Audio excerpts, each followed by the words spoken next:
Harsh Bible verses, Book of Galatians, a verse by verse exposition for second year Bible school students. We carry on from Galatians 4 verse 7. Verse 7 reads, "Wherefore thou art no more a servant, but a son, and if a son, then an heir of God through Christ." Cross-reference Romans 8 verse 17. "And if children, then heirs, heirs of God, and joint heirs with Christ, if so be that we suffer with him, that we may be also glorified together." Joined heirs with Christ, if indeed we suffer with him. We are heirs and must be prepared to suffer. No crown of thorn, no glory. No cross, no glory. They rejected him, so they must reject us and bring suffering.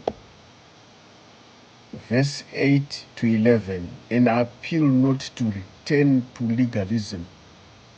Paul declares that going back to legalism should be no better than going back to pagan worship. Verse 10, the Judaizers were wielding major influence, since these Gentiles appeared to be observing the Mosaic calendar. By this they were seeking additional merit before God. Some would like to find out what these Judaizers were. These were Jewish Christians who had believed in Jesus Christ but could not turn away from Mosaic law or Mosaic observance. They wanted to add to what Jesus had done. They didn't expect that Jesus would make was enough, but they wanted to add something to what Jesus had done, which means they were moving away from salvation under Jesus. Verse 12, Paul appeals to the Gentiles on the basis of their affection for him and his love for them. Cross-reference verse 19 to 20. He says, "Follow my example. Have I not been like you in not observing these laws?" He claimed no superiority as a Jew, but totally identified himself with the Gentiles. 1 Corinthians 9 verse 20 to 22. Now he wants them to identify with his Christian freedom. Verse 13 to 15. Paul's sojourn in Galatia on his first missionary journey was the result of some unsightly physical infirmity. His disfigurement was so repulsive that Galatians might have rejected his message because of his weakness and unattractiveness. Instead, they paid homage to him. See Acts 14 verse 8 to 18. Reject, Greek, simply means to spit out, which some commentators take to be reference to the custom of spitting in the direction of an epileptic to avert the influence of the evil spirit supposedly residing in him. On that basis, they suggest that Paul's ailment was epilepsy. Likely, however, the word carries a metaphorical sense of scorn. Others speculate that Paul suffered from some form of eye problem, but the evidence is inconclusive. Verse 15, then cross-reference 16 verse 11. They had received him as an angel. They did not reject him. We must also understand that not all people who are healed are not losing their salvation. We must understand that when we come before God and we pray in faith, some will be healed, some may not be healed. God knows what he's doing. Now, Paul asks a question to them. Have I become your enemy because I told you the truth? verse 17 to 18, Paul exposes the insecure motives of the Judaizers. Judaizers were going for them to press them down below so they could seek them. Judaizers had wrong motive and Paul had a clear motive. They wanted to shut them out and foster their own religious pride, seek with perverse motive. Cross-reference verse chapter 2 verse 4.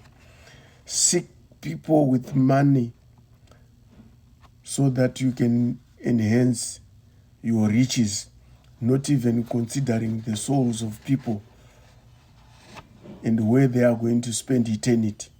The gospel must stand alone, not being added with some other motives.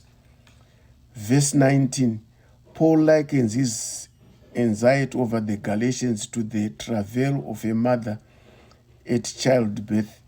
Concern yourself with God's word becoming incarnate in you. Consider yourself as being under construction with Christ's likeness, the objective. Paul loved them as children. Paul's commendable seeking. He was seeking that Christ be formed in them. Judaizers uncommendable seeking. They were seeking to enslave the Galatians. Verse 21 to 31. Two covenants. A biblical illustration. Hagar is not miracle, but represents flesh. Sarah is a miracle, represents promise. Verse 21. Do you understand the law you have become fascinated by? Verse 22.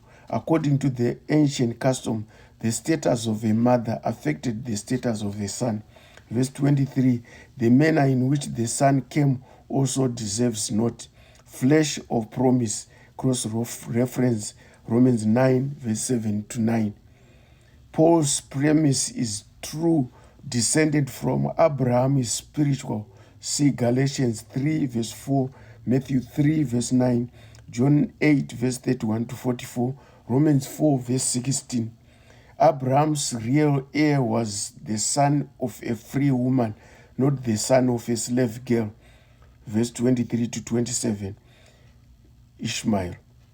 Ishmael represents those who are in bondage to the law. Therefore, Christians are the true sons of God. Verse 28 to 31. Verse 28 to 27. 24 to 27. He didn't deny the plain meaning, but an additional meaning is seen, comparing the conflict between Judaism and Christianity. This allegory interpretation is much different from the allegorical school followed by Origen, Augustine, and others, in which the historical facts are regulated to a lower, less significant level, and fanciful hidden meanings unrelated to the text as considered vastly more important. Verse 24, the Mosaic covenant had its origin at Mount Sinai. Those under it were slaves. Hagar brought forth a slave. So does the law. Here the reader is so remember that in contrast, the Abrahamic covenant, which points to the messianic hope, was started through Sarah's offspring, free children. Romans 9 verse 8. We end here. We carry on next time from verse 25. God bless you.